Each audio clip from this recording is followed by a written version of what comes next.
JC and Nat here. I bet you all have a lot of questions. Actually, I know they have a lot of questions because they post them in the comments section of our videos. So today you want to talk about or answer some of those questions?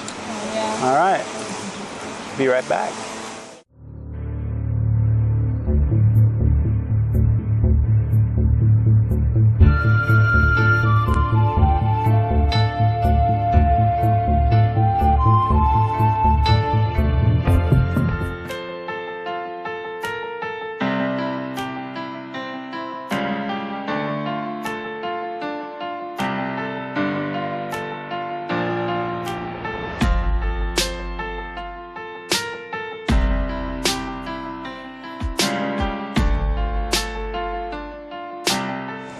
All right, Miss Nat. Yes. If anybody's watching this, they probably already know our job is to help them to get to Thailand, to get retired, and get more life for less money.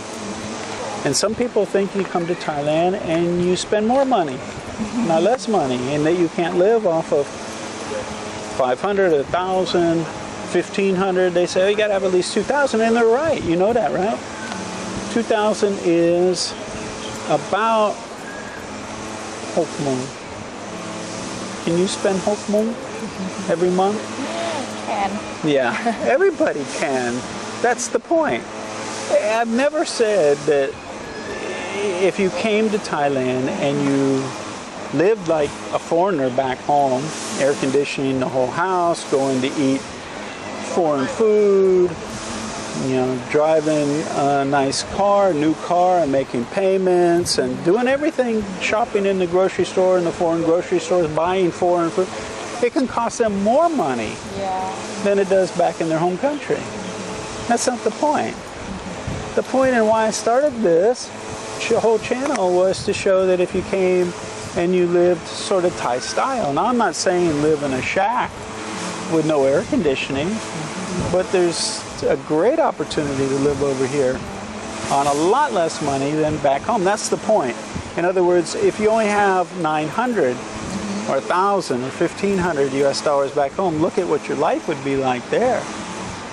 And coming here, in my opinion, here you go, you can argue and debate all you want. In my opinion, for my lifestyle, I have more life for less money than I would back home. Now, is there less organization? Sure. Are there some challenges? Sure. Right now, we sat down to do the video, and the guy turns on the weed eater. Yeah. Noise is an issue here. There's a lot of issues. But for me, the upside is so much better than the upside back in America. And same people will say, you know, oh, Philippines, I can go to the Philippines. Great.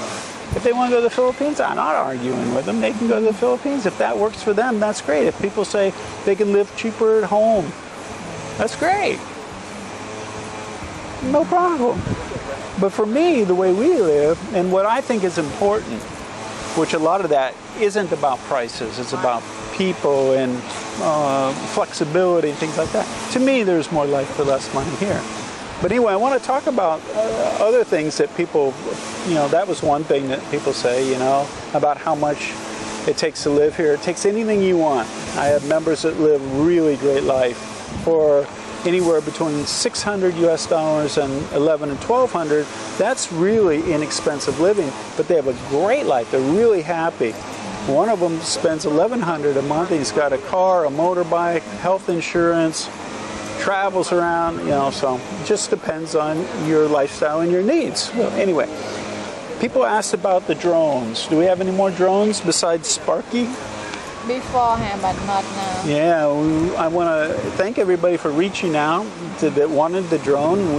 They all have homes now, so they're not orphaned anymore or hanging out in the side corner of a room. So, you know, if you're asking about the drones, yes, they did get new homes, so that's cool, right?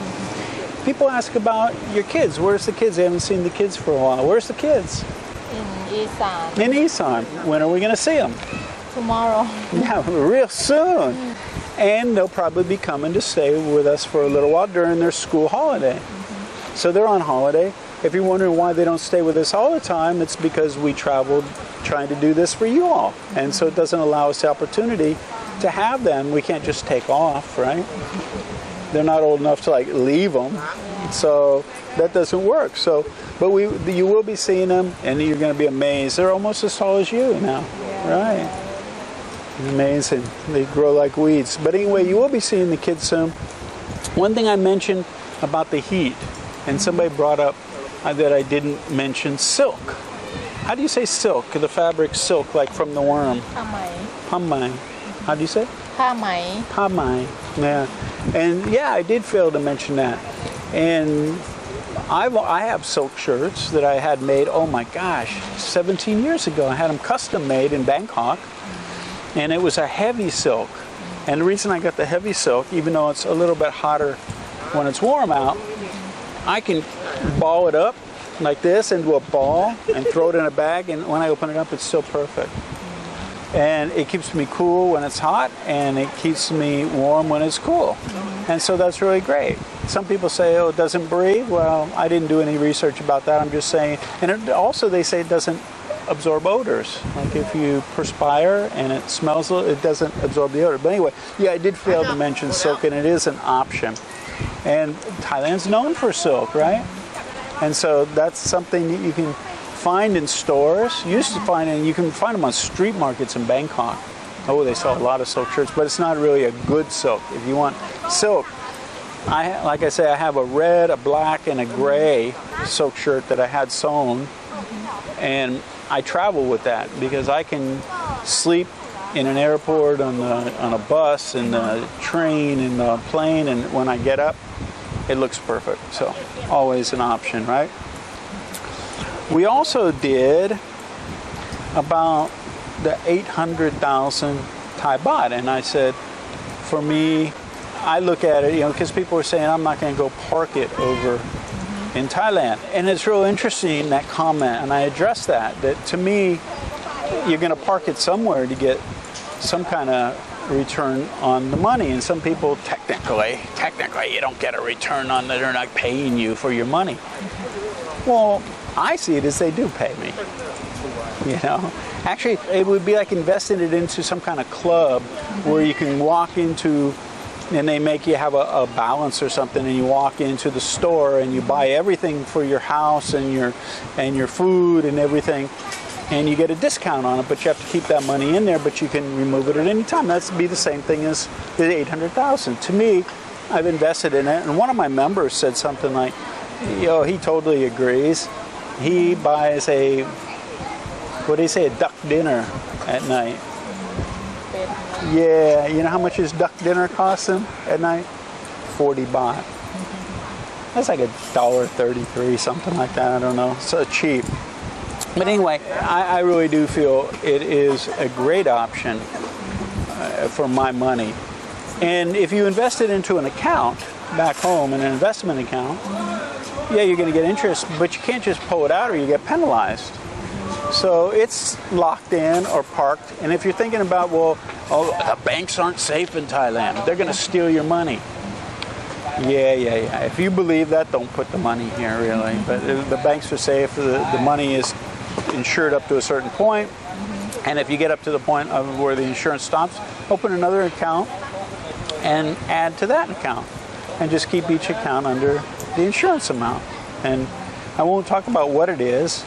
Again, all those details, and to me it was just about insurance and parking the money that I wanted to talk to you all about. But this is why I think the member site is so valuable. Now more than ever, with all these changes, there hadn't been changes in Thailand in visa policies for marriage or retirement or anything for years. 15 years, it was always the same. The only thing that changed was you couldn't do visa runs. That was about it. But the member site, I think, is more valuable now than ever because I think people really need some coaching and really up-to-date information. And not only that, being able to come over to Thailand and already know people here, oh man. Anyway, but I think it's more valuable now than it ever has been. And I'm working on ways to be able to interact with people that need coaching, but we don't have that at the moment, but I'm working on that so I can actually do one-on-one because people have specific information, questions, just like at the member meetings. People have some questions, they come to the meeting and ask questions. So I'd like to be able to help you all out one-on-one. So I'm working on that. And by the way, speaking of this 800,000 bot, I want to actually do a poll, and I'm going to put a poll. I think I can put the card up, and so it'll pop up on the video. And I want to do a poll, and I want to know from your perspective, because a lot of people are bitching and complaining. I feel, and a lot of people feel, the people that are complaining about the new rules are the ones that can't comply. So I'm really interested, and not because you were scamming or anything like that, but you just can't comply to the new rules. So I want to know, because your options now are get the visa in your home country, an OA visa, one option. That means you'd have to fly back every couple of years, pay for that. So you'd have to have the money to be able to do that. The other option is to put the 800,000 in a bank and leave it here. Yeah, you could draw it down if you wanted to, but I always suggest just leave it there, because when you want to replenish the 800,000 from what you drew out of it, which you could do 7 months a year, then you'd have to replenish it, and the exchange rate might be less favorable at that time. So I say just put it in there and leave it until you decide you don't want to live in Thailand or whatever. But I think that's the other option. Then you could have the income coming in. And when it comes to the income, when you're talking about $65,000 a month, there's questions always about, can you take the money back out?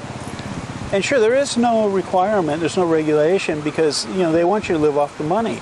You could get the money to come in, just show that the account comes in from outside the country. And one of my members, Simon, just showed me a screenshot of his Bangkok bank with the transfers coming in through TransferWise. And I'll put a link to TransferWise down and it's an affiliate link, so I think they give us a couple of dollars or something for if you use it. But anyway, and he showed the transactions actually said that they were international transactions. So anyway, so that's an option. You could have the 65,000 coming in, but you can take it out because you might need to use it to buy a car or make payments or do whatever you want with the money. It doesn't have to stay in there. You just, as long as you show it every month.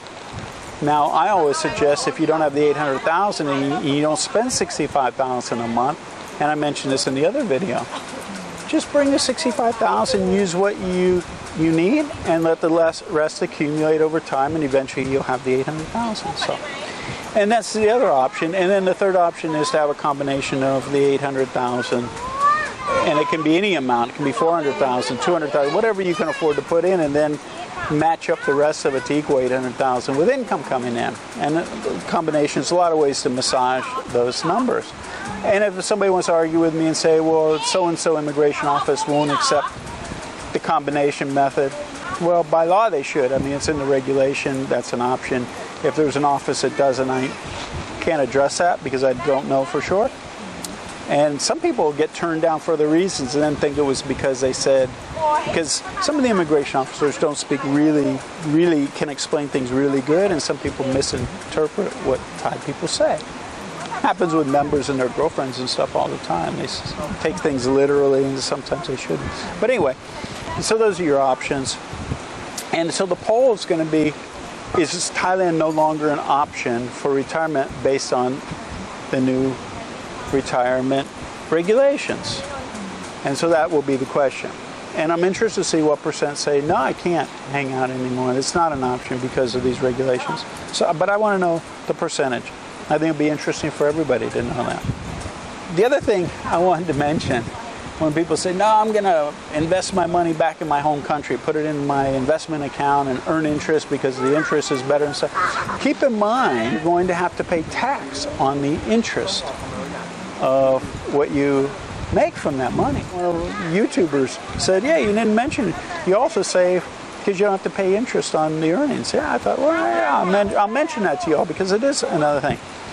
And also, people say, well, I want to put it somewhere where you get interest. Google Casacorn. How do you say Casacorn Bank in Thai? The green bank. K-Bank. Casacorn Thai. There you go. Google it. They give you interest on regular savings accounts. So, and other people ask, can the account be in joint names, like you and your wife? No, it's got to be in a single person's name, the person who's applying for the visa. So keep that in mind. These people having a buffet, seafood buffet. Yeah, they're having a good time. I'm sure you can hear them talking. But anyway, and so you can get interest on your account, even on a savings account. Like I say, just Google Casacorn and look at their website. And I also failed to mention when I talked about, my rent and insurance and all that stuff. I think I did mention when I talked about the money and how much I save about insurance. First of all, medical. If I have to have anything medically done, the amount of money I save over what it would cost in America is just, oh my God. The benefit and return by having that $800,000 here and being able to use just the medical system here is amazing, because it is really expensive to get. When I dropped the motorbike and hit my head, and I was in the hospital 2 days, and they did the MRI, I had a neurologist, the medicine, the food, and everything. How much was the bill when we checked out after 2 days? I don't remember. Down, huh? Maybe 5,000. 5, 6, not sure. Yeah, it was between 6 and 8,000, I think, somewhere in there. So it was between $200 and $300 for all that. So, and my major medical insurance, I'm paying, I think, $126. It went from $146 to $126 because I had no claims. And of course, it's a $1,000 deductible. But you know how much that would cost me in America to have major medical insurance? I wouldn't even be able to afford it. So those are some things I just wanted to mention. That it's just, to me. And the intangibles. I mean, the intangibles here are just great. And, somebody gave me a hard time. First of all, they said, I mentioned the cost of the apples in the market. And the apple was like 10, 12 baht or something. It came to like 30, 35 cents for the apple. And people say, oh, I can get apples cheaper than that back home. And you probably can. What I failed to mention was Thailand doesn't have apples. Yeah. That apple came from New Zealand. That's right, New Zealand. So, he beat me up over, the cost of the apple. It was my fault because I didn't mention that it was an imported apple. And so, I think 33 cents or 35 cents for an apple coming all the way from New Zealand is a bargain, because I'm able to eat apples. So to me, I think it's still inexpensive to get imported apples. But the other thing they beat me up over is the plastic bag. Realized I didn't know I was even going to do this thing about the apples, and we were in the market. And so I bought the apples, and they gave me a plastic bag. Now, I did videos about trying to save from giving out plastic here. Reusable coffee cup, we use bags when we go to the market and stuff like that. If you want to beat me up over the plastic bag, or tell me that was really bad, I should not use it, I'm not going to put the apples in my pocket. That was the other option. But I want to talk to you about the balance between consciousness and stress and harmony. Because, it's good to have the bar and set the bar high where you have good values and you want to do the right thing. How often do we get a plastic bag? Not too much. Try to use. The key word, what she just said, was try to use. If you're stressing about, oh my God, I saw somebody get too many plastic bags and stuff, just be conscious of it. The conscious awareness, if everybody has conscious awareness, it'll change. I don't beat myself up if I have to pick up a plastic bag. It's not going to end the world, and we make a conscious effort to not use them. And that's all we can do, the best we can. And I try and teach Nat's kids that. Do the best you can. But if you beat yourself up, what good is it you trying to help the world and you're destroying your health and your mental harmony, and you're stressing out? And the same thing with people. I see so many people, they want to be healthy, but they're so stressed out about what they can't eat that the stress of trying to, I can't eat that and I can't eat that and I'm going to eat this. I say, oh, you like that? No, but it's healthy.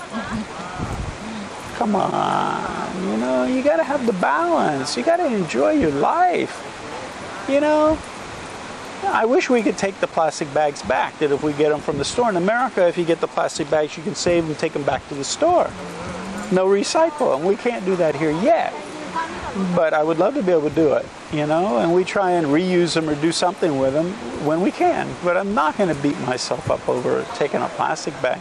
Same with coffee. I have my coffee mugs.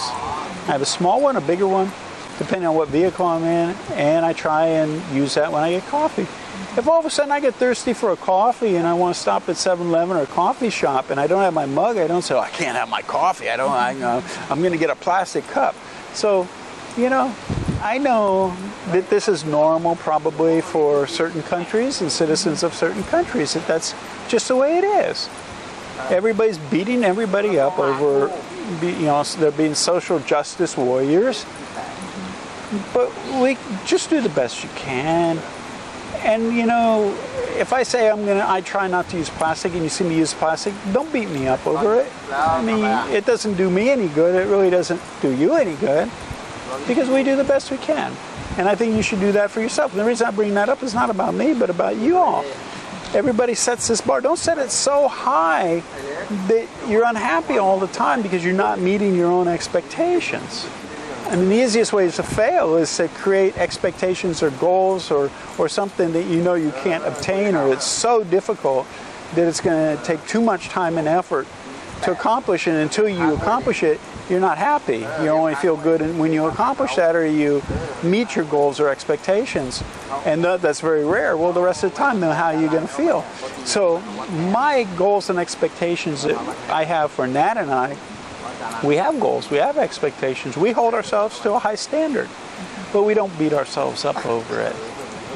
You know, you got to have that balance. So balance is key. I mention this for all the time I do videos. The balance is so important. How much time we work, how much time we play and relax, how much we try and eat healthy, and every once in a while have something, a treat, something to treat ourselves. We don't just say, oh, we can't eat that, you know? Hey, a little bit's not going to kill you. In fact, if you really feel the pleasure, feelings of partaking in something that's not so good for you, you're doing it because it's satisfying on some level. And I don't say do it all the time or make it a habit. But if you're going to do something, savor the moment. Oh man, I saw when I had Crohn's disease and they said there was no cure for it. I was looking for anything to try and heal myself, and I finally did, and I did a video on YouTube about how I healed myself of Crohn's disease. But the interesting thing about that was when I did the research, I actually stumbled across this program, and they went and interviewed people that had cancer. And it was terminal. They were told, go home, get your affairs in order. There's nothing we can do for you. And they were all still alive many years later. And the reason was, when they got interviewed, they said, because I made a decision. If I was going to have a scotch, it was going to be the best scotch. If I was going to have a cigar, it was going to be the best cigar. And so they savored everything that they did, and it produced the chemistry in their body that actually healed them. So keep that in mind. Remember, when it comes to everything, balance is the key, right? Yeah. And there's always options. That's right, always options. If you have any questions, leave them in the comment. If you want more detailed information about living in Thailand and how to do something, or you want to have a group and camaraderie and support, check out the member site. But if you have any comments or anything, leave them in the comment section. I'll try and get to them. Till we see you again, JC and Nat out. See ya. Hey, JC here. My YouTube channel, retirecheapjc, is about helping retirees get from where they are now to where they want to be, which is usually a retirement in some place like Thailand. These days, there's a lot of reasons why you'd want to move from your home country to some other place. And we won't go into all those, but one of the biggest ones are financial concerns. I put together a document for you all. There's a link here and a link down here that you can download for free. And it's called The 7 Most Stressful Financial Concerns of Pre-Retirees and Retirees, and how moving to someplace like Thailand eliminates them. Most retirees are now worried about running out of money, or the increasing cost of health care, inflation, or just leaving their loved ones financial burdens when they pass. Well, all those are discussed in the document. Go ahead and download it. And then I'm going to touch base with you and talk to you about each one of these and why I think moving to Thailand eliminates those concerns altogether. So check it out, and I'll be in touch with you soon. JC out. Hey, JC here. If you like that video, make sure to give us a thumbs up and subscribe to our channel here. Also, we have another video up here you're going to be really interested in watching as well. And if you're looking for all the details of how to retire in Thailand in one place, plus a group of people to support you, check this out over here. Give it a click.